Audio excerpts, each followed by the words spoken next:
Hello, I'm Bob Weeks for Wichita Liberty TV, your weekly source for news, analysis, and commentary on Kansas and Wichita government and public affairs. Broadcast on Great Plains Television, that's channel 26.1, Sunday morning at 8:30 and again at 4:30 in the afternoon. Also, you'll find Wichita Liberty TV at my site, that's the Voice for Liberty at wichitaliberty.org. You'll find all the old episodes of Wichita Liberty TV there, along with all the other content that I and others create on almost a daily basis. So please visit wichitaliberty.org, and we hope to see you there sometime as well. I got co-host Karl Peterjohn here today, and our very special guest, Wichita Talk Radio pioneer Joseph Ashby. So thanks, Joseph. I think it's been about a year since we've seen you on the in the Wichita Liberty TV studios. So thanks for stopping by. You mentioned when we talked about a little bit of show prep about this Kansas Supreme Court identity theft thing. Here's what the Sentinel reported. It said Friday, and that would have been September 8th, just a few weeks ago. In a stunning decision, the Kansas Supreme Court ruled in essence that the state of Kansas cannot prosecute illegal aliens for most common forms of identity theft, but yet they could prosecute us, American citizens, for that. Do you know what? I read that headline and it makes my head hurt, so I didn't go much further than that, Joseph. So what's the deal with this? Well, as I understand the reasoning of the majority, that because the I-9, which is a work-related form for immigrants, includes a Social Security number.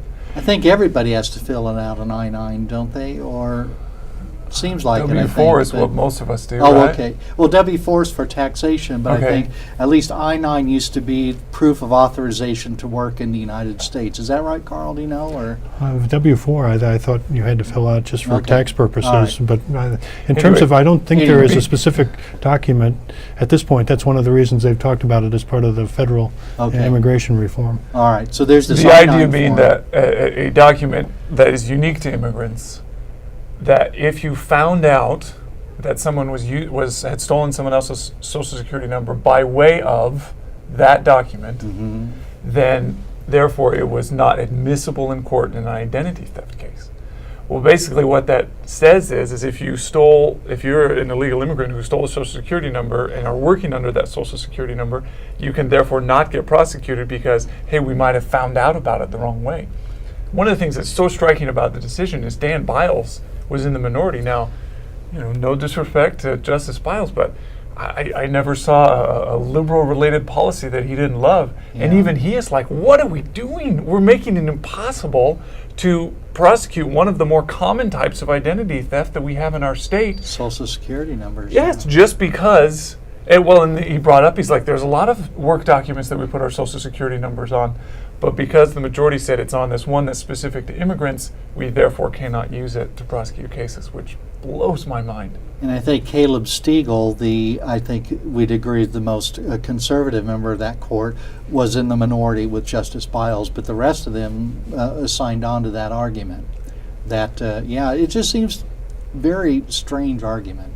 It does, and it worries me a little bit just because we've seen this from the court before, where it seems to be more policy-based rather than law-based, and they seem to make giant leaps or stretches or however you want to term it to say, you know what, I like this policy, or this policy is related to what Democrats normally advocate for, therefore we're going to move heaven and earth from a legal standpoint to make this constitutional or unconstitutional. And one of the curious things is that we know that these defendants in these cases, the people who are being prosecuted, that they were here in America illegally, and that would seem to be the end of the conversation right there, that if you're here illegally, that's the end of your involvement. I mean, you should be asked to leave or forced to leave America, but that's kind of the problem we have, is that we've never really enforced those immigration laws, have we? Well, Bob, I've had law enforcement folks say that there is no crime per se of being in the country illegally that gives you a basis for unlike a lot of other countries, that is a crime per se. But we do get orders to push people out. The bigger problem I have, Bob, with what this decision, it's part of a whole series that goes to the fact that American citizens are being treated as second-class citizens by their own elected officials. We're giving people who flouted our laws, who aren't citizens, preferential treatment. And I resent this as a citizen. As a person who, as an adoptive parent, my children were born overseas, we jumped through some major hoops to bring our children to this country illegally. And folks who ignore that receive all sorts of benefits that my children can't receive, and your children, if you had some, wouldn't be able to receive if whether they were adoptive or natural born. Yeah, that's right. Well, hold on to that thought for a moment, because I think you've brought up a couple good points, Karl. We'll be right back with more Wichita Liberty TV in just a moment.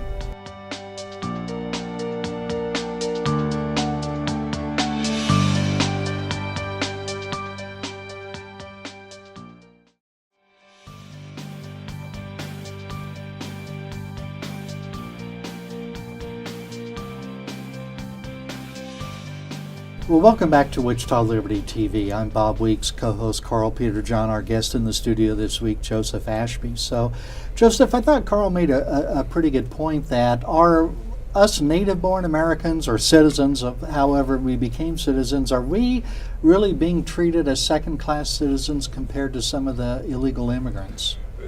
In our exuberance to show compassion or mercy or empathy, we do that a lot of times. This is a good example where if you or I were using a false social security number, it wouldn't matter how anybody found out about it, we'd get in trouble, we'd be prosecuted for it. You see that, and a lot of us feel a great deal of sympathy for illegal immigrants of many stripes. The circumstances which push them to come here. Sometimes, one of the big things recently federally is what they call dreamers, who are brought over as kids, and you think, well, it's pretty rough on somebody whose only memory of living somewhere is in the country. Right. And while most everybody feels some sympathy, sometimes it just gets taken so incredibly far that you do what Karl says. You do make special exceptions. Chris Kobach, who's Secretary of State of Kansas, running for governor, was testifying before a Senate committee, and I think it was Dick Durbin, he was asked, why we shouldn't punish people, right, for something that they really have no responsibility for.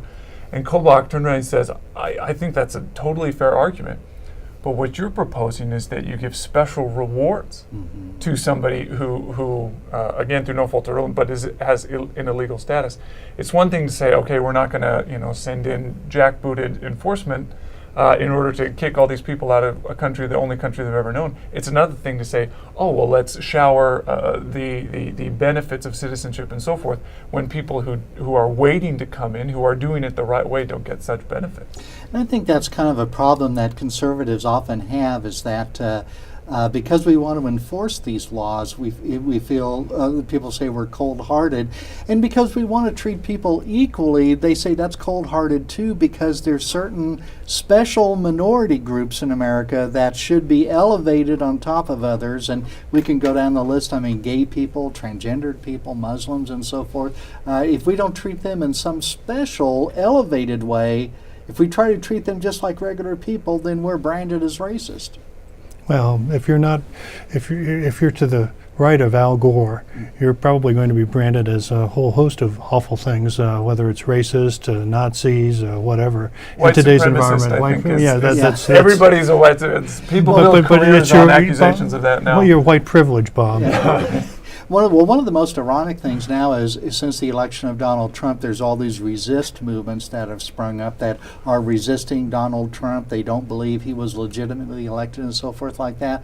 Well, people who had legitimate disagreements with Barack Obama on policy and so forth, you are immediately branded as a racist. You're only saying about that about President Obama because he's black, but look what they do with Donald Trump. They oppose him for pretty much the same reasons. I can understand having legitimate disagreements, but we don't brand them as racist, I don't think. They're just maybe misinformed or uninformed, but...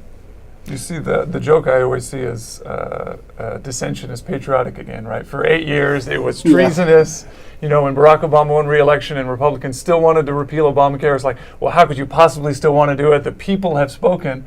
Well, then you elect Donald Trump, who his whole campaign said he was going to tear it out, and you have majorities in the House and Senate. We still haven't passed a repeal of Obamacare, and yet you don't see these same people say, hey, we got to respect the will of the people and just go along to get along with these people who got elected. So very partisan. The media and the political class is very partisan in that approach. Yeah. Only some people deserve that respect and not others. And, you know, Karl, there's a lot of people that talk about how, fierce the arguments are today. They say it wasn't like this 50 or 60 years ago or so forth. Do you think it's really worse today than it was, let's say, I mean, you came of age during the Vietnam era, Karl. That Absolutely. seems to be a pretty fiery past. I would say, I mean, we had people like Bill Ayers blowing up buildings at that time with the Students for Democratic Society, which I think was kind of misnamed in several different ways. But looking at it historically, Bob, I'd say it's more intense and divisive today than it was, say, 10 or 15 years ago. But compare it to the Vietnam era or compare it to the Civil War, where we had 600,000 Americans, mostly white Americans, especially until 1864, who were killed on both sides, North and South, during that conflict. And you were in a situation where that was a way that the emancipation of the slaves occurred, and it's a seminal turning point in American history. So when we talk about the conflict that exists today, the riots, I guess, in Charlottesville, that the police were basically told to stand back, which is an outrage. But we've got a far left governor in Virginia who is I'd call him a bagman for Hillary Clinton, who's the governor there, who basically told the police to stand down. And so we ran into a situation, Bob, where if the local authorities won't handle law, you can have chaos, but it's very minor compared to the conflagration that was the American Civil War. Well, you're right. Before we take a break, I'll just recall, Kansas coming into state. Bleeding Kansas, yes. Bleeding Kansas, and when I was in college up in Lawrence, Kansas, one of the bars we hung out in was called Quantrill Saloon, in honor, I guess, or in memory of really Lawrence was sacked and burned over those types of issues. The atrocity during the Civil War in terms of the attacks on Lawrence. Yeah, well, I'm glad you remember that stuff, Karl. So we'll be back in just a moment with more Wichita Liberty TV.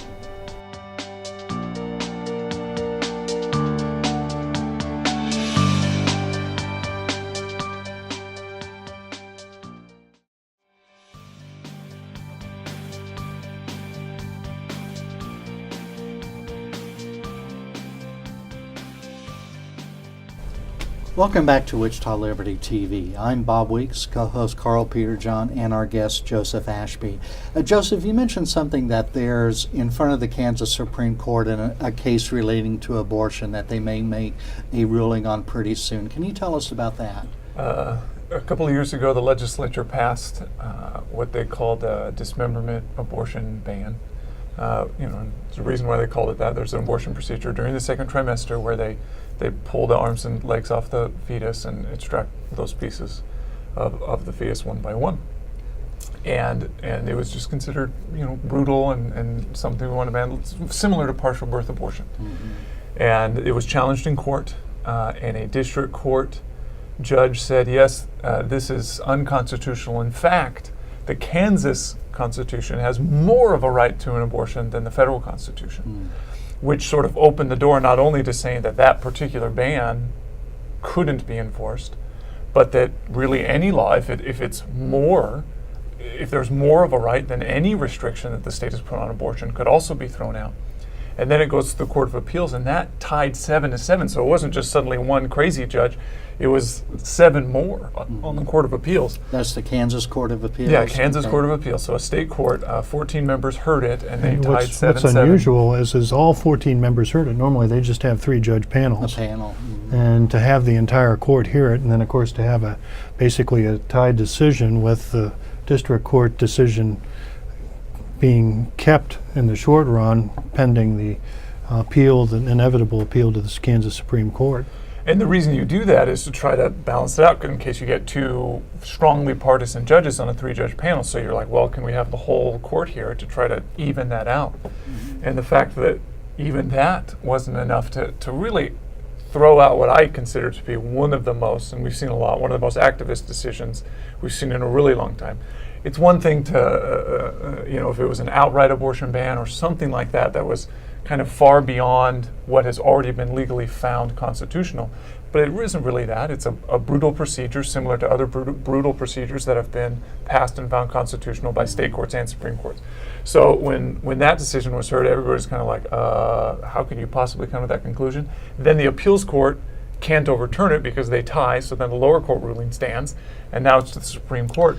And my concern is that same court who can't get a death penalty case right, who can't get an identity theft case right if it involves illegal immigrants because of how politically charged that issue is, how are they going to rule on an abortion case? So the courts heard arguments, have they, and now it's just in their lap, and who knows when they'll come up. They're one of the longest, they take longer than almost any court in the country to issue decisions, and so. It seems like that. I mean, these school finance cases, sometimes they hear the arguments and then it's like 6 months, 9 months before they come up with the solution. We're still waiting for a decision that I know a lot of knowledgeable observers expected early this year. Yeah, the school finance case. Well, and it's still pending. In just a couple months, we're going to be gearing up for a new legislative session, and that decision, one way or the other, will have, I think, a big impact upon what the legislature needs to do with regard to taxing and spending and so forth. Well, it could create a new constitutional crisis again in Kansas, which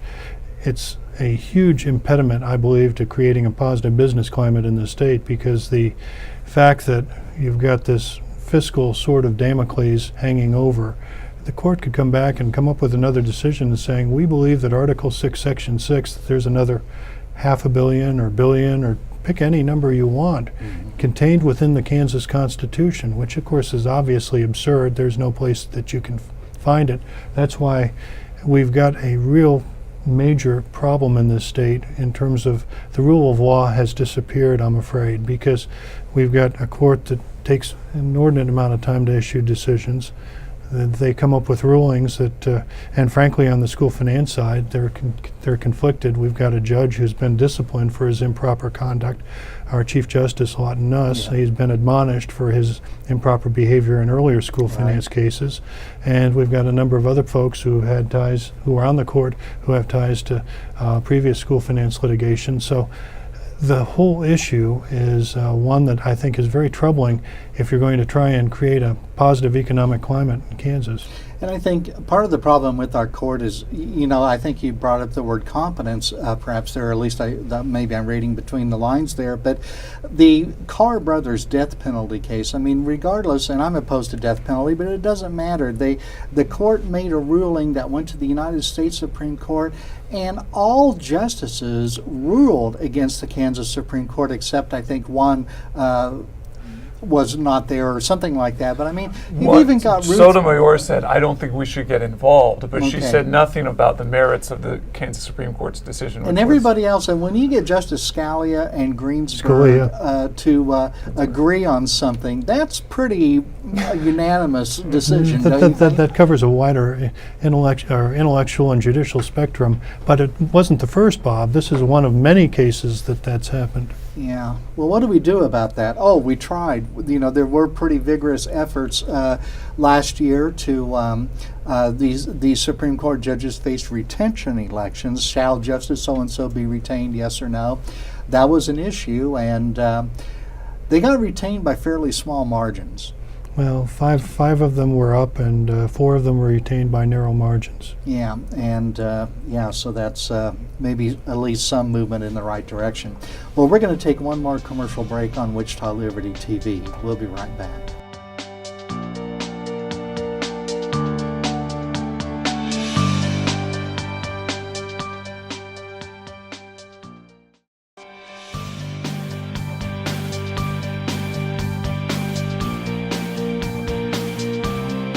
Well, welcome back to this last segment of Wichita Liberty TV. I'm Bob Weeks, Karl Peterjohn, our guest Joseph Ashby. So, Joseph, I was looking over your Twitter feed, and I think I saw that you're not necessarily a fan of John McCain, and I think that was around the time of the health care vote when he came dramatically back from his unfortunate, diagnosis of brain cancer. But I guess that's kind of old news, but not really, because just this week or last week we've had more action on the fate of Obamacare and health care. To be clear, I think John McCain is a war hero and a wonderful fellow. Senator McCain drives me absolutely crazy.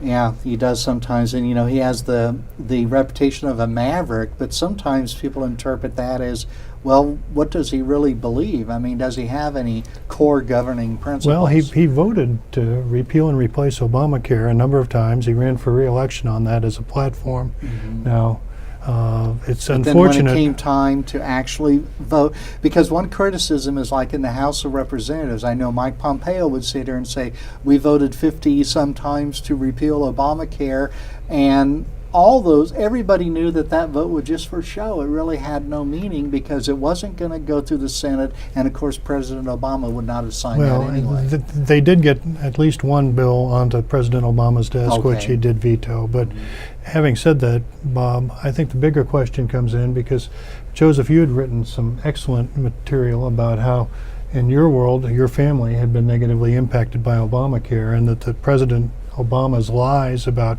you can keep your insurance if you want it, you can keep your doctor, your family will save over $2,000 a year on insurance. That didn't happen at the Ashby household from your letter that you wrote. And I was curious, has anything changed? So at first, premiums went up, right, because the individual market just got more expensive. And then came the time where the actual requirements for individual policies came in. That was end of 2013 or 2013 or 14. Mm-hmm. And so that's when everybody got letters that was like, hey, your policy is no longer in compliance with the Affordable Care Act.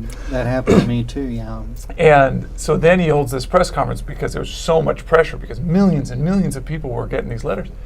And so he holds this press conference. He's like, oh, all right, I just want insurance companies to know you can keep doing that plan if you want to, which as a father, I was like, well, that's good because we'd like to keep this. As a citizen, I'm like, this is how we make laws now? Like, this isn't how a country is supposed to operate.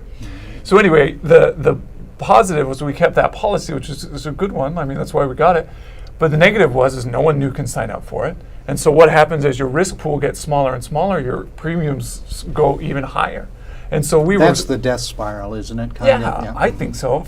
And so eventually Blue Cross Blue Shield dropped the policy. Right. But we were paying, we could have bought a second house for the insurance premiums we were paying.